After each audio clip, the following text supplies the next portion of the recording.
You have the National Signing Day, which we talked to you, and I thought, wow, Hugh and them made some inroads. They got some people I didn't think Auburn was going to get.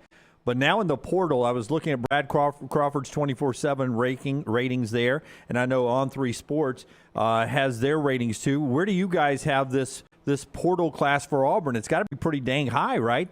That you're sitting here bringing these players who are getting playing time, who are starting at other places. These aren't projects. These are starters from other places coming into play for this Auburn team. The roster makeover is real. Where do you put this portal?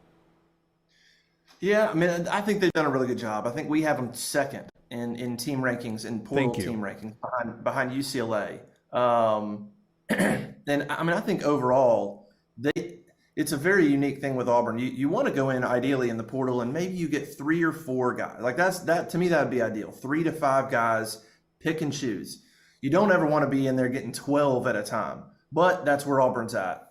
And so, given the fact that they've needed so many, I think they've done a job at getting really good quality with that type of quantity. Generally, that would fall off, and you'd get maybe 3 or 4, and then you're kind of just reaching.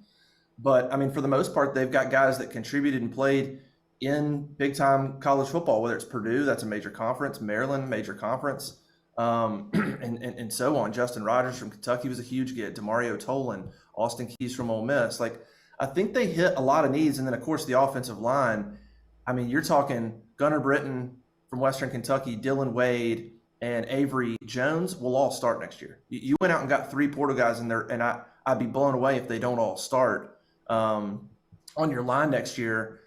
So yeah, I think with the quantity of players they needed, I think they did a good job getting quality. I think we're all kind of waiting on quarterback to see what they do there. They don't want to. I don't think, if you listen to Hugh Freeze at signing day, his press conference, he said, I don't offer a kid if I haven't watched him play. Like, he was real specific about, I'm not going after somebody in line unless I've specifically watched them and studied them. And so they're clearly being fairly meticulous at the quarterback portal spot. But overall, really good job. I mean, I did a story the other day, and I added up snaps of throughout the positions between the offensive line and defensive line. From my count, guys that are leaving the program, you're talking about 17,000 snaps. Wow, man. Replacing offensive line and defensive line, because you just had guys that had played a ton of football. Killian Zaire, Austin Troxell, Brandon Council, Colby Wooden, Derek Hall. Those guys had played years of football. And so rebuilding in the trenches was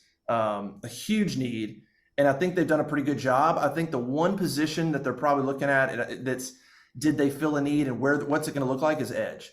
You lose Leota, you lose Hall. What's the edge going to look like?